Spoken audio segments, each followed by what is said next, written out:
This episode is brought to you in partnership with the Colorado chapter of the Nature Conservancy. Guided by science and grounded by decades of collaborative partnerships, the Nature Conservancy has a long-standing legacy of achieving lasting results to create a world where nature and people thrive. On the fourth Tuesday of every month throughout 2023, Mountain Prairie will be delving into conversations with a wide range of the Nature Conservancy's leaders, partners, collaborators, and stakeholders, highlighting the myriad of conservation challenges, opportunities, and solutions here in the American West. I'm very excited about this year-long series, and I greatly appreciate the Nature Conservancy's generous support. To learn more about the Nature Conservancy's impactful work in Colorado and around the world, visit www.nature.org/Colorado.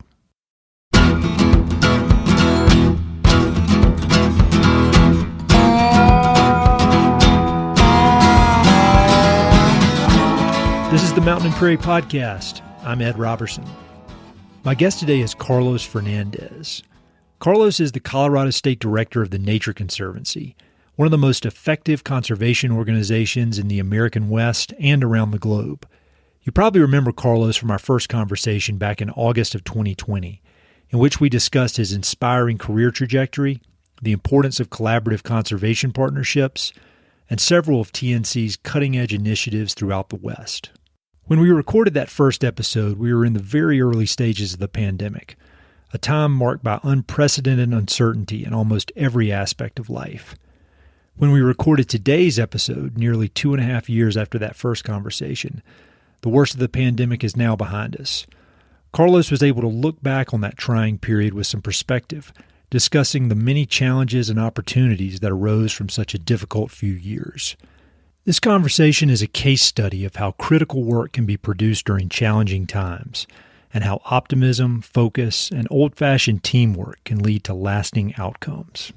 Carlos and I met up at his office in Boulder and had an in-depth conversation about TNC's conservation initiatives and collaborations over the past few years. I asked Carlos about his leadership strategies and tactics during the most intense days of the pandemic and what he and TNC learned from those challenges. We talk about Carlos's recent 2022 year-end letter and the TNC Colorado's 2022 year-end review. And we dig into several inspiring conservation victories from the past 12 months. We revisit the Southern Hot Plains Initiative and the Yampa River Fund. And we talk about TNC's future plans around climate change and diversity, equity, and inclusion. We also talk about this year-long partnership between TNC and Mountain Prairie, which we are both very excited about. A huge thanks to Carlos for taking the time to chat, and a huge thanks to all of you for listening. Hope you enjoy. Carlos, I'm so glad to be sitting here with you. Last time we were talking, it was about maybe 4 months into the pandemic. Yes. And we had no idea what was going on. You were in your house. I was in my house. Everything was even more confusing at that point than it seems to have gotten over the years. And, you know, looking back on that as the leader of TNC Colorado, when you look back on that time and kind of the 2.5 years since then, you know, we've come out of the worst of it. COVID's obviously still hanging around. But how do you think about how TNC evolved as an organization during what was a extremely challenging and uncertain time? When you look back, what do you think about that time?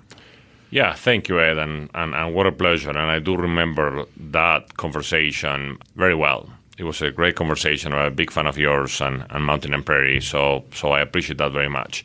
Yeah, I agree with you. I hope that the worst part of the pandemic is over as well. But as you correctly pointed out, we didn't know what was ahead of us back then, you know. At that time, you may recall that, you know, by mid-March, we have closed all of our offices like everybody else.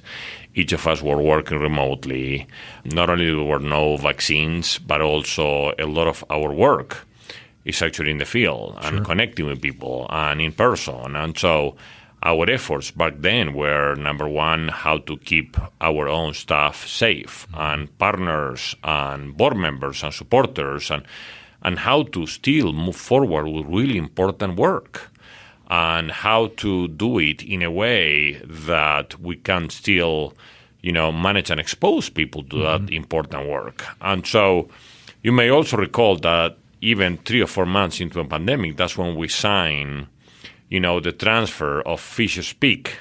Yes. Or the Crazy Friend Ranch to Colorado Parks and Wildlife. I do remember that. To work with the Trust of Public Land, GOCO, CPW, and City of Trinidad to become Fisher's Peak State Park. I still remember perfectly being in a picnic table in a Broomfield open space with the notary public in front of me, each of us keeping, social distance. I saw a picture of that. I had gloves, and I was still signing the document. And so we never stopped, and I was always very proud of our team, that we kept ourselves as safe and healthy as we could while still never stop doing our work. Mm-hmm. I also, in reflecting, I also hope that others felt the same, how important the role of nature was to all of us during that time. Yes. Nature as a solace, nature as a place of healthy, walks and hikes and, what we could do during those times. You may have seen many videos as well of how many animals were kind of, after the shutdown, coming back. We saw mountain lions coming to downtown Boulder or northern Boulder. We saw elk in downtown Steamboat Springs. Mm-hmm. We saw Rocky Mountain bighorn sheep in Idaho Springs, the middle of Idaho Springs. And so, wow, how resilient is nature? But also after the time, the thought that I always had is, it's not only me, by the way, many of us thought the same, are we loving nature to death after that because we took so much advantage in the positive way? Mm-hmm. So we're always kind of thinking forward, lessons learned, and the urgency of nature conservation. Mm-hmm. And I think the pandemic was exhibit A of why conserving nature for current and future generations to come is such an important piece. Yeah, I agree. When I think about the good and the bad parts, from a conservation standpoint, the people, especially in Colorado, it became very clear the importance of having open space that can be accessed, and then the need for local or at least food production within the borders of the United States. 100%. And I feel like all the work that you guys are doing in southeastern Colorado with all those ranchers that are out there, it's just a lot of the things that people may not have thought about or may have taken for granted. Hey, I go to the grocery store, there's some meat there for me. And all of a sudden there wasn't. Yeah. And so I think it got people's eyes on the work of all the conservation organizations, but especially TNC. As a leader of this organization, you got a big team here, and it's a big machine in the best definition of that word. I mean, you are a conservation machine. And how is that machine or the business of TNC, how is it different now in early 2023 than it was in spring of 2020? Like were you able to figure out ways to be more efficient, more, I guess remote work is something that was not. Absolutely. So how do you think about it as an organization? How are you different? I think that you're raising very good points, and that is, remote work and doing more virtual work was one component that I think most of our preserves right now have the access. At the same time, we are under what we call future of work as well. We have certain days that we're back in the office as well to kind of brainstorm and being able to have kind of some of those discussions as well. I also believe that the pandemic really made one of the big lessons to me is, as I mentioned before, the urgency. We don't have the next 20, 30 years to figure out.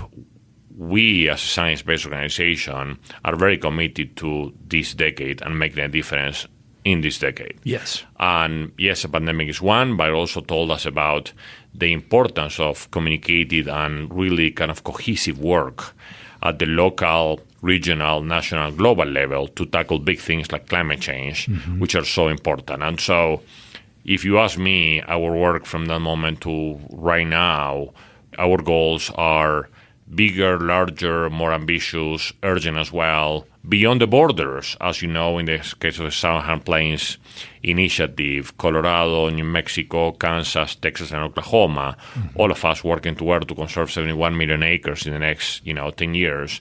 That is at the scale that nowadays we actually need to work on if we're really true about what science and the pandemic and others have told us in the last few years.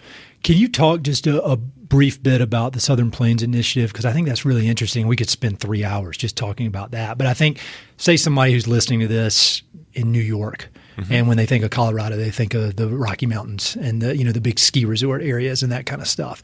I think a lot of people don't fully appreciate, because I used not to, and this is my job. It took me a long time to really appreciate that grassland area, eastern Colorado out. So why is that such an important focus of TNC? So grasslands, you and I have talked about that in the past because we have come to love grasslands. While in my case, being born and raised in a small ranch in Argentina, grasslands was really close to me.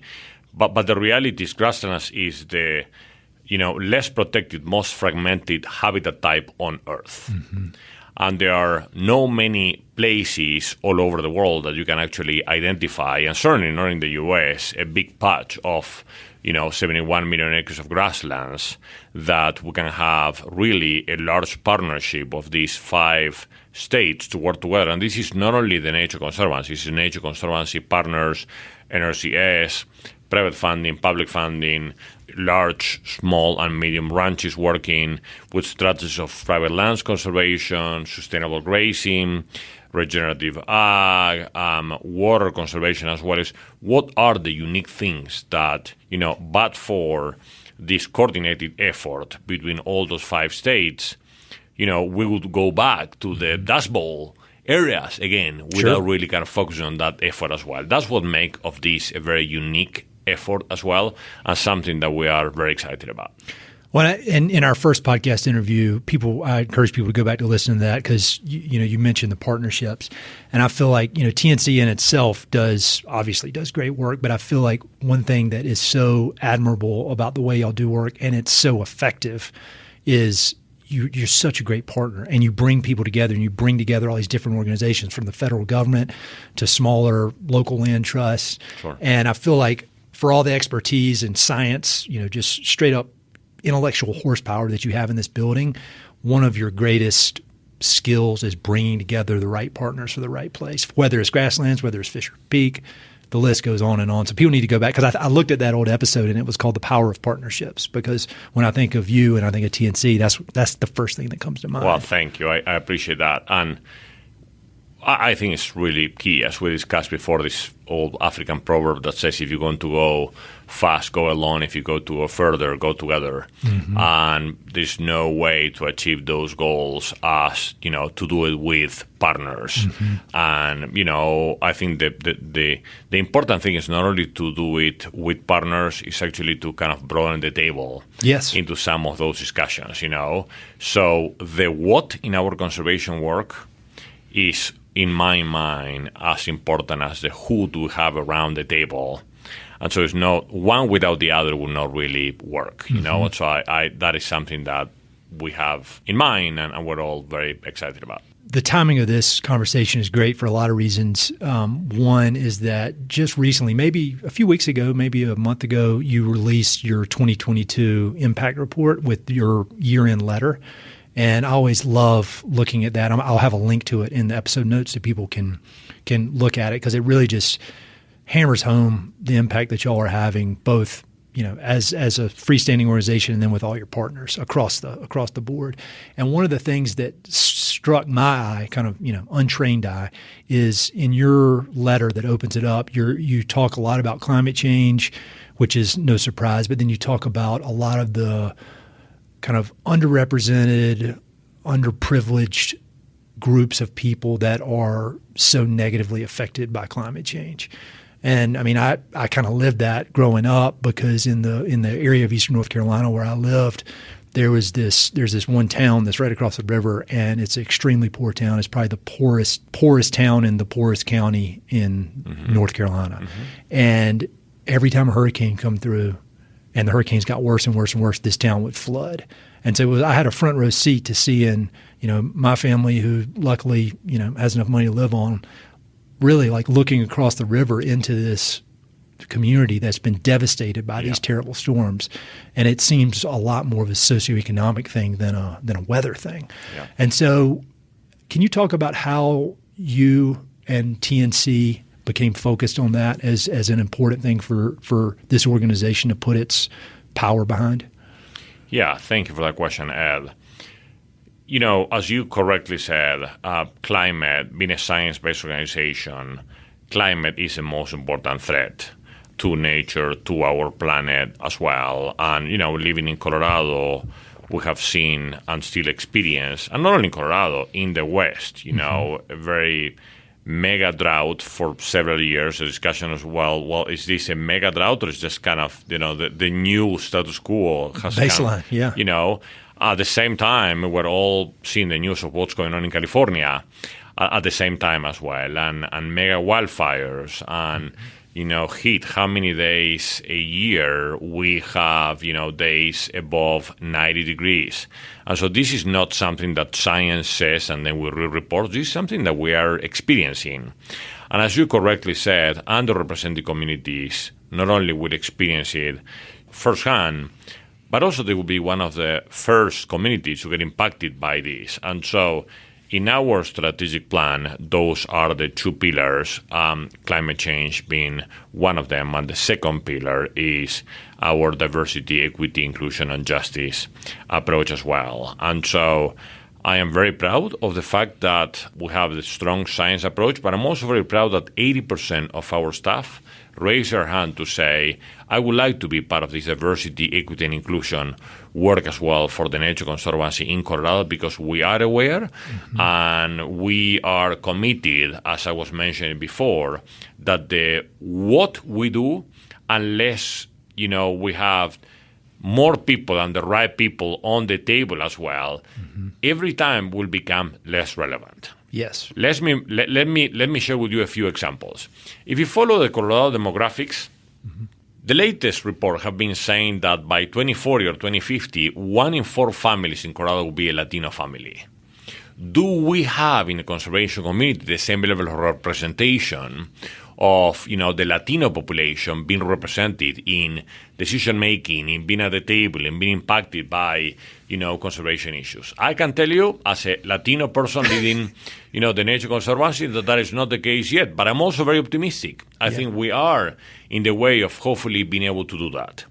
Let me share another example. You know, Colorado River and drought and the future as well. You know, we have all seen the reports as well that between 20 and 30% of the water rights on the Colorado River belong to, you know, to the 10 tribes plus, by the way. There have been different reports, 20 tribes, you know, tribal nations on the Colorado River that they were never asked to be part of the table in 1922 when the law of the river, you know, the Colorado River Compact was ever agreed. Well, 100 years later, I think we'd better have those discussions. We have amazing leaders in the state, and that is something the Nature Conservancy takes very proudly. Discussion of, like, it's one of our tasks, it's part of our strategic plan.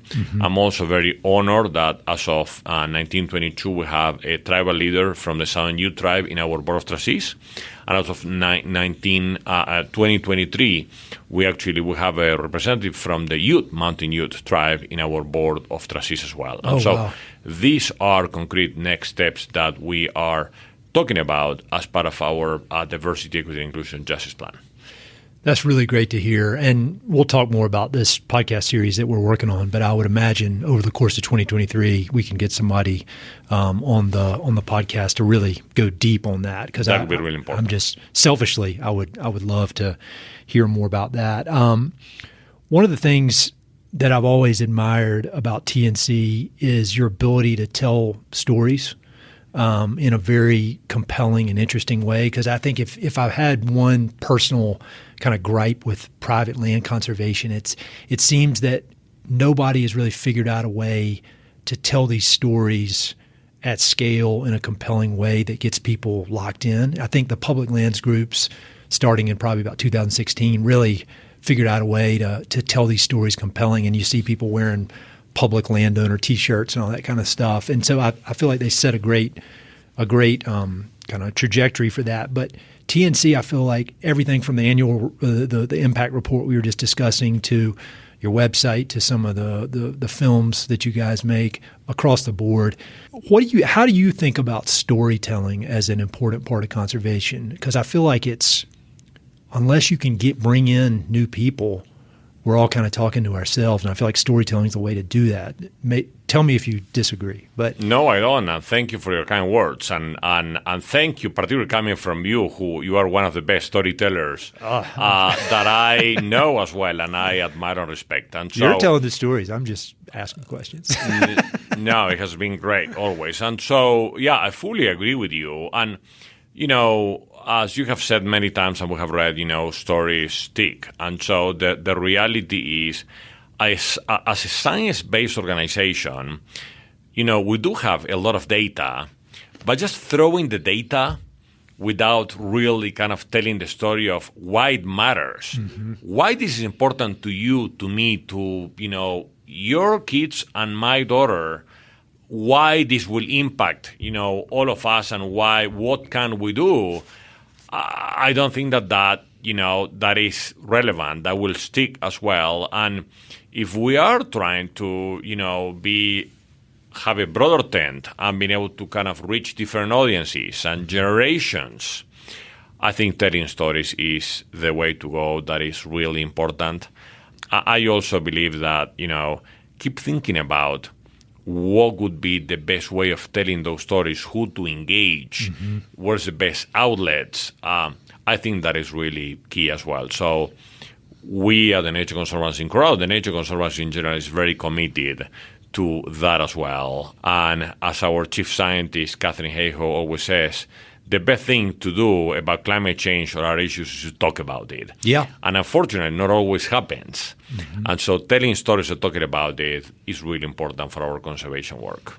Yeah, and spoiler alert for people listening, I get the pleasure of talking to Catherine. We're going to record it next week, so that'll be the February episode. I'm so excited.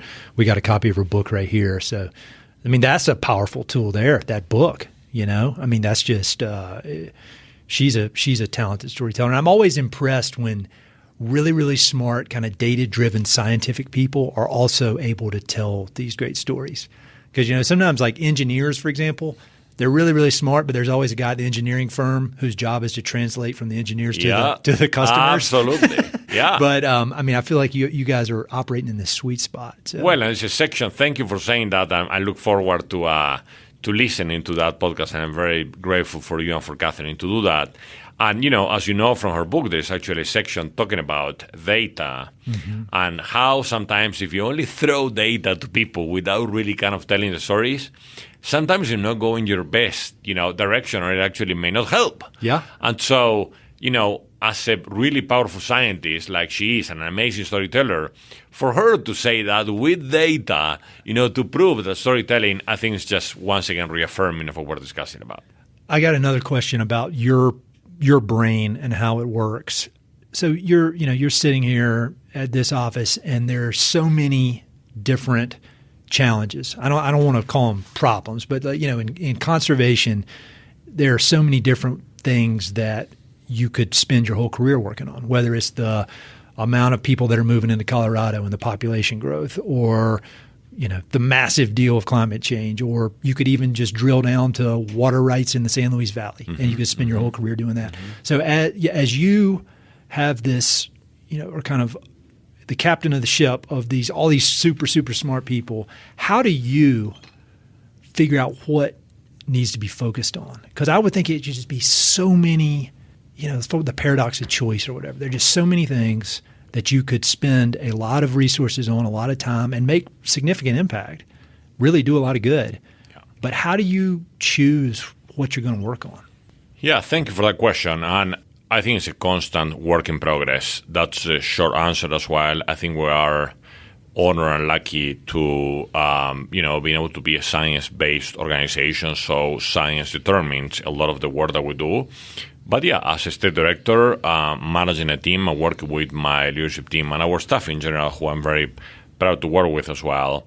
I think while we have, something global called the 2030 Goals for the Nature Conservancy, identifying what are the most important things that us, the Nature Conservancy, with partners, but for our involvement, it could not be done as well. We do the same in Colorado as well. And so the sweet spot and the combination from my perspective is how do we apply science, how do we apply our staff as well in the area, how do we apply this is going to be our 58th year of the Nature Conservancy in Colorado, so 58 years of background, plus kind of looking for what can we do in this last decade is really critical. And, of course, working with partners once again. Let me give you a very specific example. Yep. You may have heard about the RCN, the Resilient Connecting Networks. Yes. So, that was a mapping and prioritization exercise that Nature Conservancy scientists working on a regional basis with partners came up, and it's a free tool. Anybody can go to Google or to any other, search engine and identify, the website to identify where in the U.S. those, resilient and connected lands are located. And so that, to me, is an amazing prioritization tool that all the private lands conservation work that the Nature Conservancy does and our funding to partners need to be focused on bridging the gap of those resilient and connected, lands. Sure. In Colorado, in the West, and all over the U.S., because that map provides that connection. That map has been adopted by the Land Trust Alliance to kind of work with our land trusts. We have been working as well with Keep It Colorado as well, the Colorado Coalition of Land Trusts, on the statewide plan, to be able to use that tool and others to be able to see how do we prioritize the work to be done on private lands conservation in the future. And I can say the same with respect to our water work, with a main emphasis on the Colorado and the main tributaries on the Colorado, understanding that Colorado is a headwaters of 4 different rivers as well. From the forest perspective, thinking once again that Ponderosa Pine in the Front Range is our main, strategic area as well. So science, partnerships, opportunities, all of the above. And one of the things that we actually have is we do review progress and success and do adaptive management, not once by every 5 years. We do it by every 6 months. We do it once a year. We review twice a year with our board how are we progressing, what are the things that we need to do, change or go into a different direction, and what are the things that in the past 5 years ago or 3 years ago or even 2 years ago they were perhaps not as important and we didn't have in mind, and now will be really important to focus on. Yeah. When you're thinking about and kind of weighing the pros and cons of different initiatives, who do you seek counsel from? I mean, and you don't have to say their specific names, but is there, I would guess the board is obviously very involved and offers great value. But do you have anybody, maybe even outside of the conservation world, people that you personally, if you got a tough decision, you're trying to weigh stuff? For me, it is always my wife. She's the brains of the operation. But how do you, because you always hear it's lonely at the top. When you're the leader, it can be kind of a lonely deal. So who do you sound off to? I feel very lucky. I'm completely convinced that the room is smarter than each one of us. And so I have never been shy to say, I don't know what I don't know. And in fact, the vast majority of the times, I don't know so many of the things. And so I am not very shy in asking questions and asking for advice. And yes, my wife has always been really important as well in a lot of those discussions. But, in addition to that, our board, our partners, and I always think about, I admire Colorado and the Colorado conservation ethic and 30 plus 50 years of, conservation in this state. Why Colorado is different sometimes to some of our surrounding states as well. How did GOCO, Great Outdoors Colorado, got created 30 years ago, thinking about what would that look like? And so having those discussions with partners, I think we're very lucky that a lot of those leaders are still alive and they're still very committed to conservation as well. And then what are the new things that, what would be the use of technology that we're not thinking in the past, and now would be so important to be able to incorporate something that even 2 years ago we're not thinking. Innovation, the connection between technology and conservation to kind of do things faster, more effective, better. Who are the non-traditional partners that we should actually engage as well? What about the outdoor recreation industry that you and I have discussed in the past? Perhaps 20 years ago, as many of our friends have said, they have not been really important. Right now, for the state, it's a really important sector to be able to engage. Yes. So I am never shy. On the contrary, I'm always interested about who are the non-traditional partners that we should have also on the table. And as I said before, this is also about thinking who are the people that have not been at the table that can teach us millennia of work, like, tribal nations that have been in this area for time immemorial as well. And so we can learn from them, but also we can look forward with respect to technology and the outdoor rec industry, and you can mention on and on how many other things we can bring to the table as well. Yeah, you talk about data and storytelling. I feel like the outdoor recreation industry has done a great job with that in the last few years, showing just how much economic input they have into the overall economy. And that's been the case for quite a while. It's just nobody had figured out a way to measure it and tell it in a compelling story. I think that's a great example. When you think about things you're excited about, like looking 2 to 5 years out, does anything come to mind, any specific examples of things that you're very excited about, whether it's something with technology or just an overall initiative that you're working on? I mean, it could be everything you laid out in your 2022 letter. What's getting you excited as you look forward? There's a lot of stuff that get me excited, and let's go back to the problem of prioritization once again, right? But kind of if you think about it where we are, and if you think about the Colorado Climate Plan, going back to climate, I am really excited about that and what can we do to make sure that we fulfill, the Colorado Climate Plan. I'm also excited about the South Health Plains initiative, as I mentioned to you before. But even broader, let's think about broader even in Colorado. Towards the end of last year, I was very honored and lucky to have been invited to be in one of the members of the selection committee for the statewide conservation, outdoor recreation, and climate resilience plan. Oh, nice. That GOCO, DNR, and CPW are part of. Uh-huh. So Colorado, once again, will be a leader to be able to have a plan, and it's a very ambitious, schedule between now and 2025 and 2026 to be able to move that forward.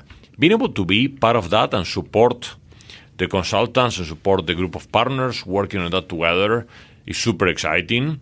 The Keep It Colorado Private Lands statewide plan, 60% of our state is in private lands hands, and we need to tell a better story, and we need to kind of work together, and we need to, the importance of private lands as well, not only the discussion of the pandemic, but, the food production and, and our agricultural lands, and, having everyone on the table to advance private lands conservation is super important from that perspective as well. And so, as you can hear from me, there is a lot of exciting work that we're doing right now. The last piece that I will mention is we literally just launched at the Nature Conservancy a Western Dry Forest and Fire initiative.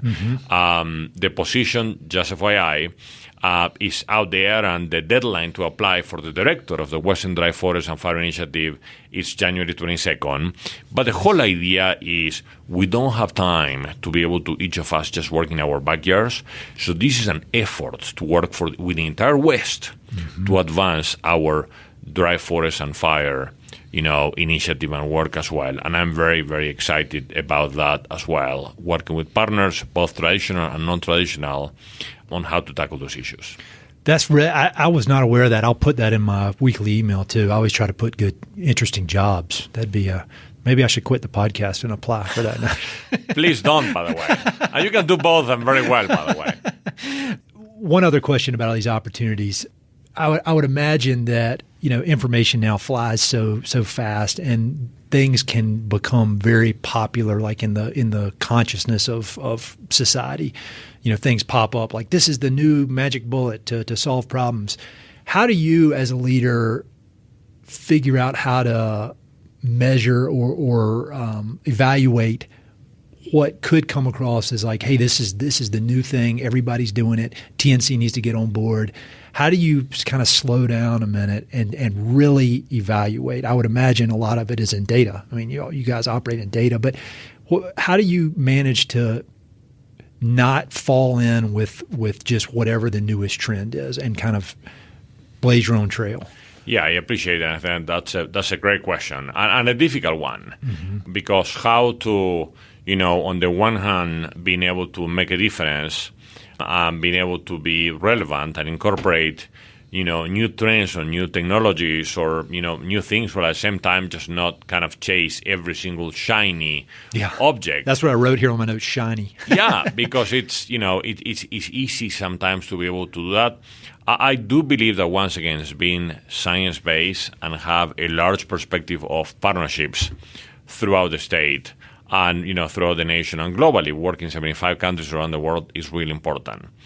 It's also having a lot of experience in the state, what that experience has taught us as well. Mm-hmm. And, we're in constant communications. One of the things that I am honored and proud of the Conservancy, we have a pretty good communication network within the Nature Conservancy. Yep.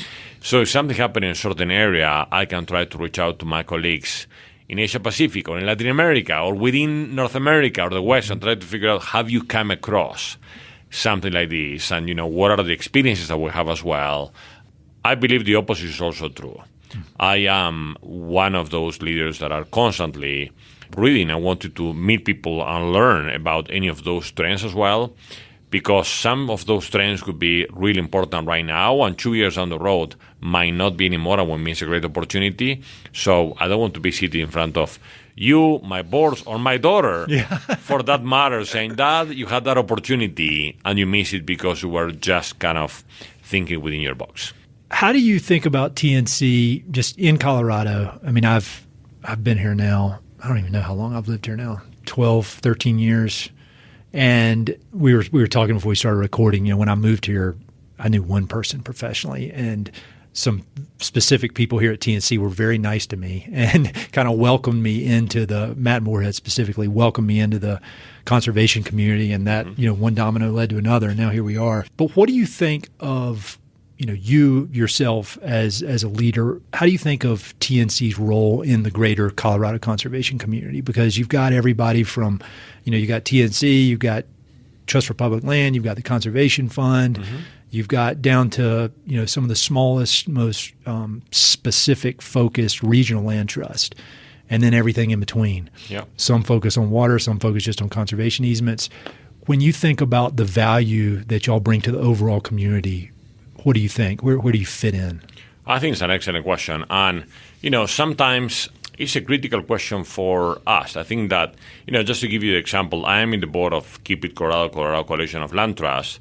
And so from that perspective, I connect with my colleagues who work on private lands conservation. But I believe I can also bring the perspective of water conservation, even though I'm not, in the board of a similar kind of organization. But I can also bring the climate perspective, and I can also bring the forest perspective as well. And so I think TNC can be that connector as well throughout the year through partnership to bring science, connection to the business sector that we have had for several years as well, being able to, under our commitment to diversity, equity, and inclusion, our commitment to bring those underrepresented communities to the table as well.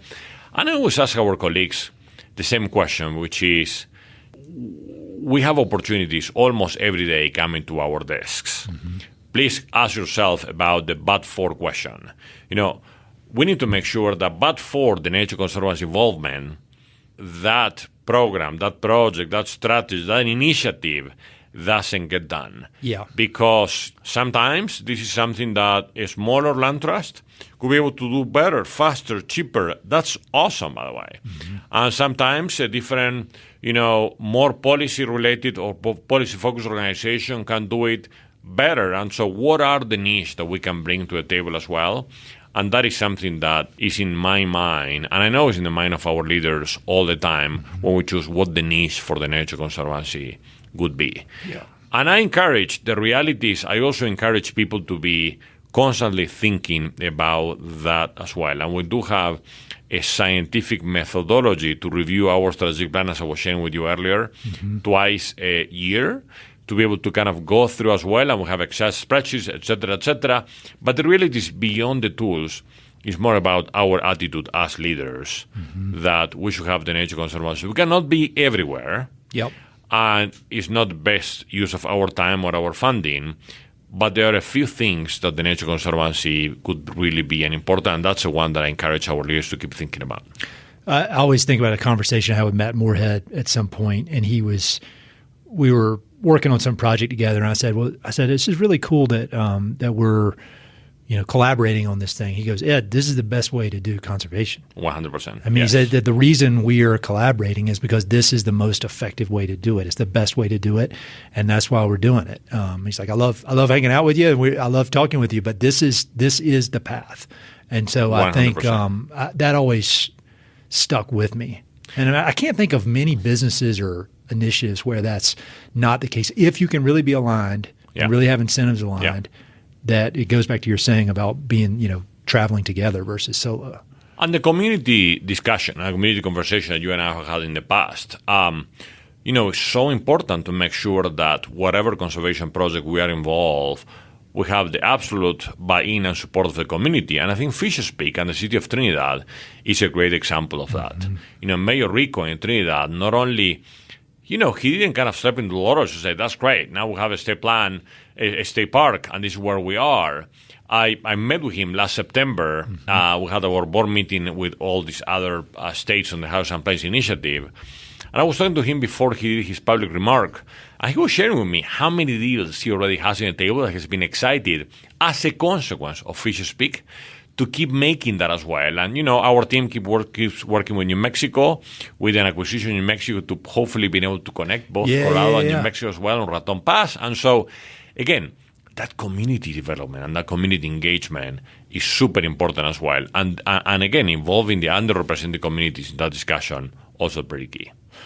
I was driving, we went down to Santa Fe over Christmas, and we drove through Trinidad, and I was pointing that out to my girls. I didn't play any role in it, but I was like, I know the people that did. And you know what it just reminded me? It just popped in my head is that the way we initially connected for our first podcast was in probably January 2020, and we were going to do a on-stage event with you, the mayor of Trinidad, and some of the other partners about Fishers Peak, but then obviously the event got shut down because of COVID.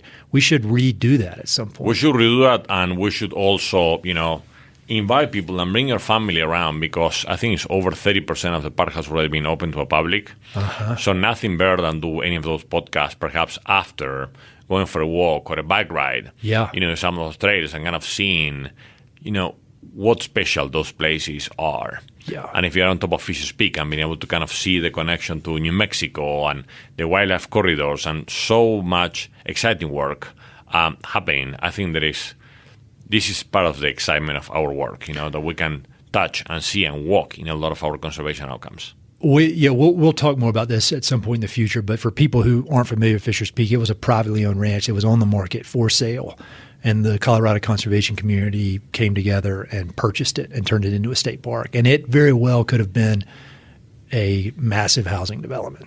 Because I remember when that thing went on the market, because it went on the market about the same time the J.E. Canyon Ranch did. Correct. That you guys also bought and conserved. Yeah. And so that's a huge success story. Well, I appreciate that. And again, as I mentioned, the power of partnerships. 20,000 acres, second largest state park in the state of Colorado as well. It came up in a very fast way thanks to the leadership as well of Great Outdoors Colorado, DNR, the governor of Colorado. Remember Governor Polis talking about his first 100 days, pointing out to Fishers Peak as well. He was very excited about that. Mayor Rico, the Trust of Public Land, I mentioned as well Colorado Parks and Wildlife. So the power of partnerships really making that happen in a record time, I would say. And now the people of Colorado can all enjoy that. Yeah, it's beautiful down there. I mean, it just makes perfect sense when you drive into Trinidad. That's what you think of as Fishers Peak. And now it's open to the public. I mean, God, so great. One of the things that we talked about in our first conversation was the Yampa River Fund. And to be honest, I studied up. I read some magazine articles. I learned about it. Next thing you know, maybe a year or two later, when I'm at Palmer Land Conservancy, we're on the phone with your team really digging into the details of how you all established that. So I had an appreciation for it when we talked, obviously. But then I got a real appreciation for how complex it was. And so here we are 3 years out from that. And maybe just give a quick overview of what the Yampa River Fund is, and then talk about the progress that's been made on that. Because I think that's cool for people to be able, who listen to the first podcast, remember that, to be able to see where you've come with that. Absolutely. I'm very excited about the Yampa River Fund. Just for those of you who are not familiar, the Yampa River Fund is a water fund.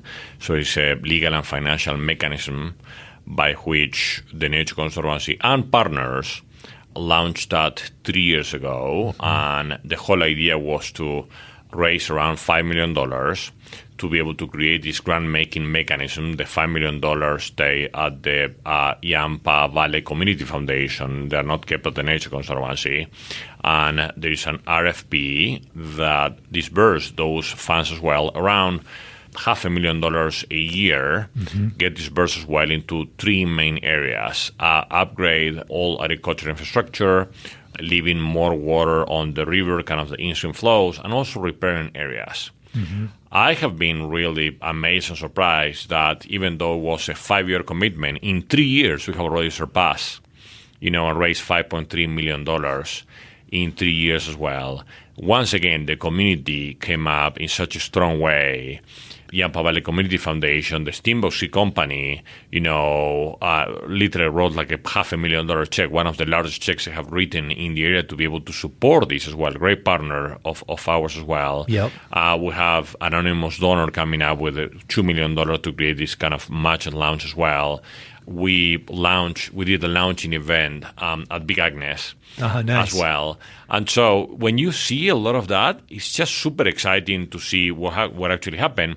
And the update is last September on year 3, as per our agreement as well, we did an open RFP for who would be the next manager of the Yampa River Fund. And it's a very open and competitive process. Friends of the Yampa got selected to do. It has been a long-term partner of the Nature Conservancy and many others, very involved in the area as well. I am very hopeful. I think they're going to do a great job as well. Yeah. And so as of last September, they are the one managing the Yampa River Fund. It was our commitment to the community that we came here, we helped to establish that, and then, it's not that we walk away, we're still in the board, we still kind of help on the transition.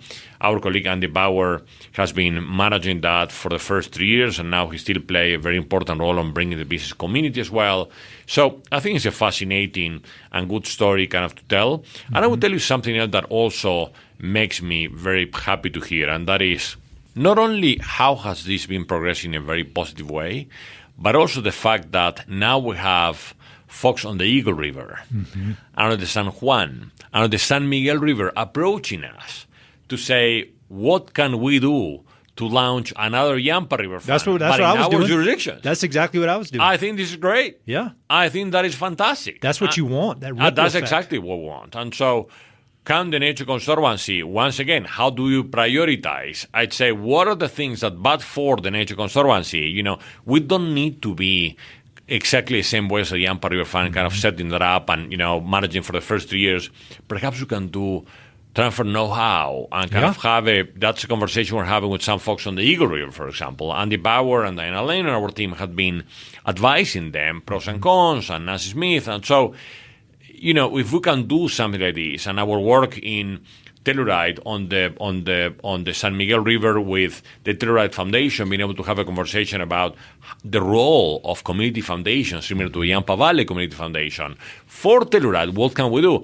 It's just super exciting as well, and I'm also super excited to know that the leaders of those community foundations, their prior backgrounds is in conservation. So it has been a wonderful conversation, former colleagues and their friends, to be able to have this conversation. So I don't need to convince them why investing in conservation is important. They already got that, and now they're like, how can we advance some of that work?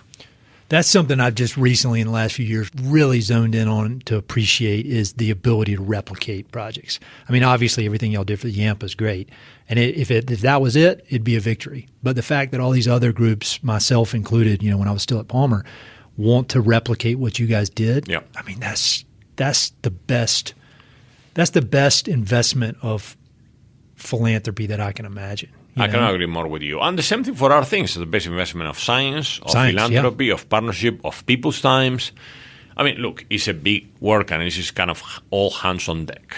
Sure. And so if we're true that this is really one of the most important decades to be able to make a difference, I think we all need to kind of focus on that as well and try to really, and what is the right scale? That is something that I keep thinking as well, because we don't have time for, small projects, Yeah, time is of the essence. You mentioned this, and I didn't even have it on my list of questions, but I wanted to ask, you mentioned Big Agnes, and they specifically have been super kind, like Lynn at Big Agnes. He was, but when I first started this podcast, early on, I didn't even think anybody listened. He sent me an email and was very complimentary, and it meant so much. I was like, Big Agnes, a guy from Big Agnes, listen, and they like it. I can't believe it. And then they were kind enough one time to donate some raffle stuff for a live podcast I did. Can you talk about the importance of these partnerships that TNC has with businesses, whether it's outdoor gear companies like Big Agnes, which is awesome, or I don't know if you with a bank or just some random business that on the surface may not seem to have a direct connection. How important is that when you're thinking about your strategy? I think it's an excellent question, and I'm glad you mentioned Len Zani, because he was one of the first guys that also approached me and said, "Hey, have you heard about Mountain?" Really? So yeah. He said, "Have you heard about Mountain Prairie? And have you heard about Ed? You should, by the way." And I was like, "Yeah, Len, I'm listening to this well, and I really like it as well." So we do have a connection. Big Agnes and Len, they have just been great, by the way. Yeah. All of those guys have been just fantastic to work with as well, and so I'm always excited to work there as well. I think that the larger discussion about the corporate engagement is really important. Mm-hmm. The Nature Conservancy has a very long tradition of corporate engagement, mainly with companies that will support advancing our science goals as well. I think it's really key to keep thinking about who are, as our current board chair, Bruce Alexander, who is CEO of Vectra Bank, always says, we need to kind of bring the non-traditional partners to the table as well. It could be a bank, so it could be, the outdoor rec industry, and I'm in the board of the Colorado Outdoor Rec office as well. Okay. Trying to always kind of represent that discussion as well with them, but with others. That, in the outdoor rec industry, without the outdoors, there's no industry. And so sometimes it could be obvious, but it's never that obvious as well. And so we live in a place that we love beer. Yeah. And as we know very well, what is one of the main components of beer? Water. Yeah. And so we better conserve water. And so the partnerships that we have with some of our, local companies and local breweries is really important as well. And so ski industry, you name it, we have been very lucky and very committed to be able to work with them. I mentioned, Steamboat Ski Company, Alterra, or, Vail. And I can go on and on about many of the partnerships that we have. Smartwool, BF in general. I only wear Smartwool socks. They're the best. Yeah, they are fantastic, by the way. And so in an event, I'm just kind of sharing this because I do believe that the power of partnerships, even with the corporate sector, is really important. It's going to be very hard for me to keep this thing to a reasonable length because every time you say something, it makes me want to ask another question. One question I get all the time, and I'm not smart enough to answer it. I don't think anybody needs to hear my answer, so I'm going to ask you, and then maybe I can just send them a clip of this. But I get all these questions from people all the time saying, I want to work in conservation. How do I, and we've talked about this before, but I think it's worth repeating because truly, I get emails. It's kind of overwhelming. I want a job in conservation. I work in commercial real estate, or I work at a bank, or I'm a river guide, but I want to get a job in on-the-ground private land conservation. What should I do? And I'm actually thinking I'm going to do a podcast at some point, just give my answer or what I did because, most, it's probably too weird for anybody else to replicate. But when you think about who you're looking for as a team member, how do you answer that question? If somebody, like it could be a mid-career person. Somebody my age shows up and they want to make a switch, or it could be somebody right out of college. What is your advice for these people? My initial advice, because I always kind of get that question, or very often as well, is I don't think there is a silver bullet.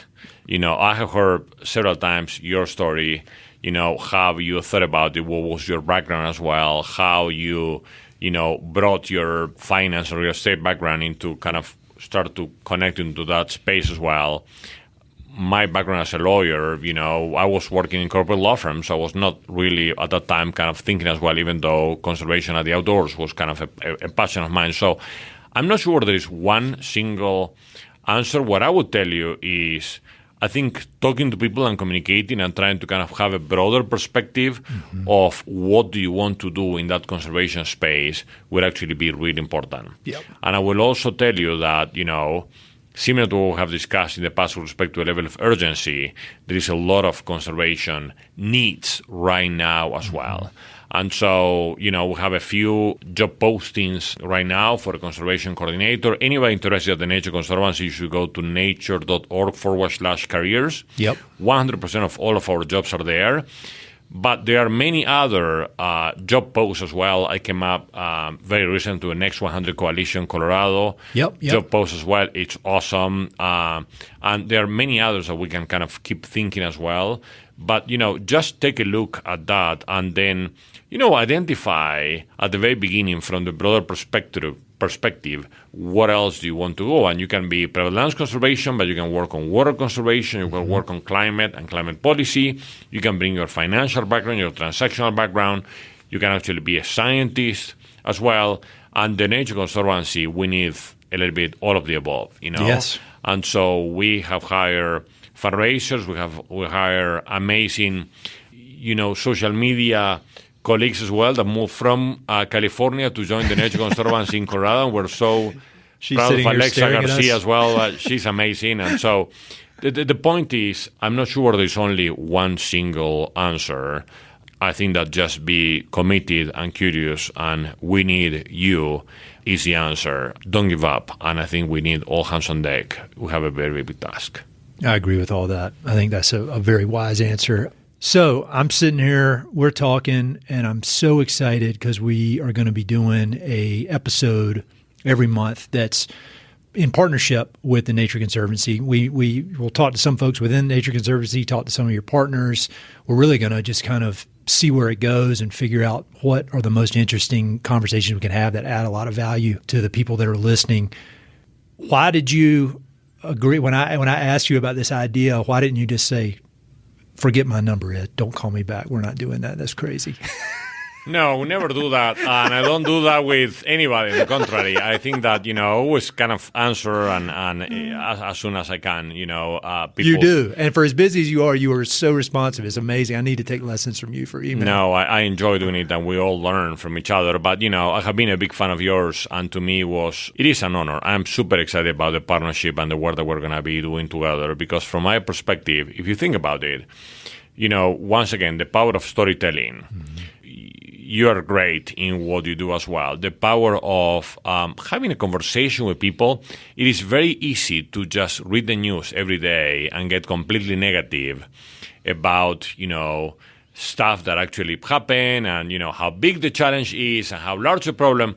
And you and your interviewees always bring different discussions and different perspectives about, hey, how can we tackle this issue?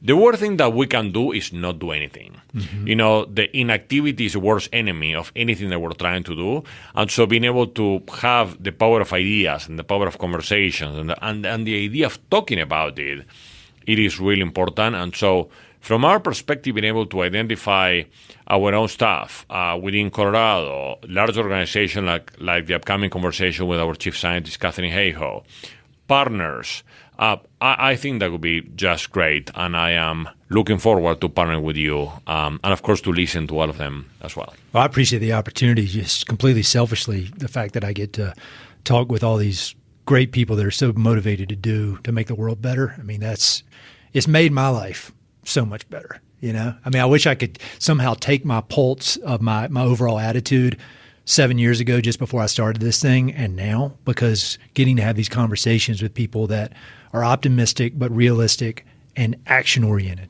go, we got it. There's time is of the essence. Go.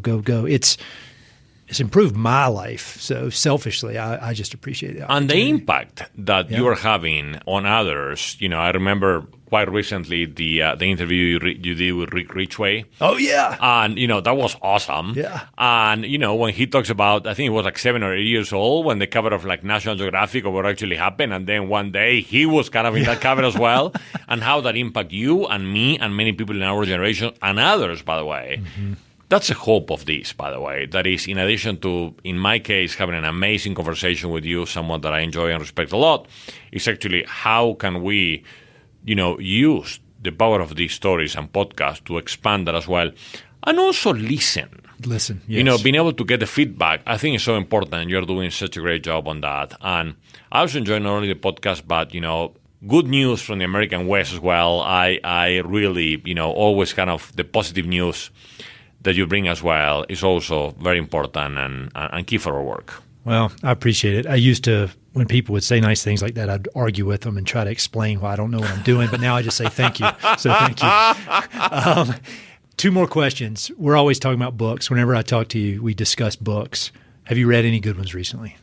Yeah, so I'm rereading, Catherine Hayhoe's Saving Us as well, because we're going to be with her next week, and I read it as soon as she published it. But I think it's a good book to kind of go back. And then you and I were talking kind of offline before that I admire your capacity to be able to advance, because you and I discussed that both of us like to kind of take a look at several books at the same time. Yes. And I still have quite a few. And so this past week, I got this book called The Ministry for the Future, Kim Stanley Robinson. You're the 3rd person to mention that book in the last week to me.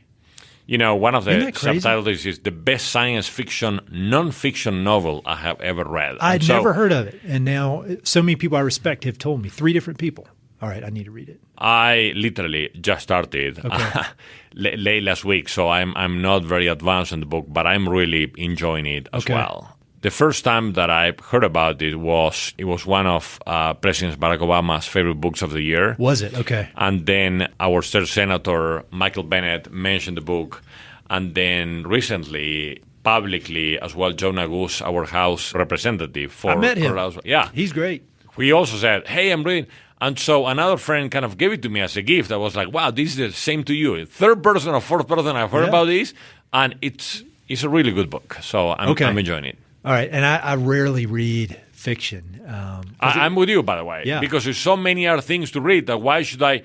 But I feel like this I'm one wasting has time. Yes. I need facts. But that means that's the sign that I need to branch out. Okay, that's a good one, and people need, because David Gessner, who's an author I've had on the podcast a few times, he told me to read it, and then Mark Kenyon, who works at Meat Eater with Steve Ranella, he said to read it, and so these are all very impressive people saying to read it. All right.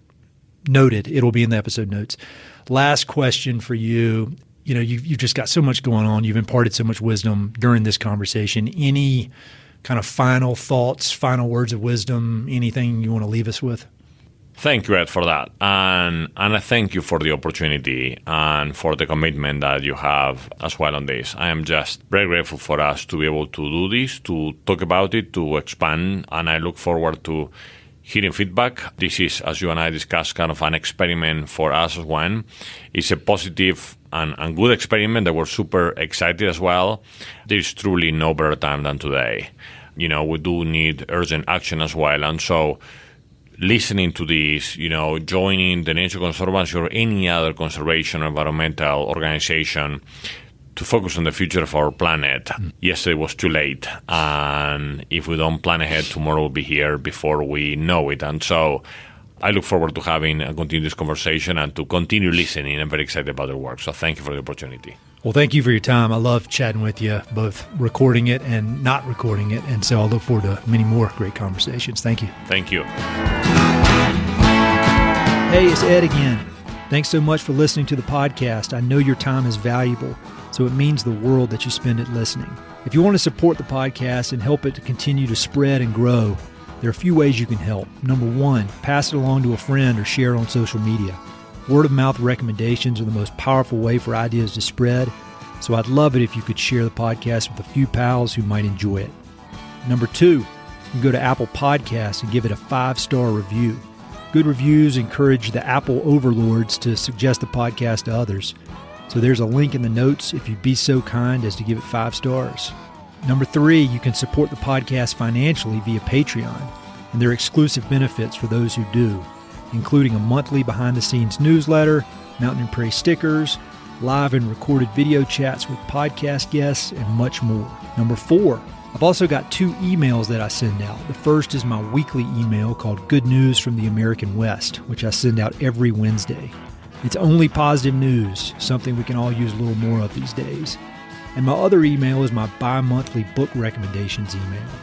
one email every other month with 5, 6, 7, or 8 books that I've recently read and highly recommend. The thousands of people on both of these lists will vouch for me. No spam or other funny business. And number 5, finally, check out my online store for Mountain Prairie stickers, shirts, and coffee mugs. I've got some really cool designs from Western artists with more on the way, so head to mountainprairie.com/shop to check it all out. I'd love to connect with you. I'm on Instagram and LinkedIn, so look me up on either of those platforms by my name or through the links on my website. All right, that's it. Thanks so much for your support.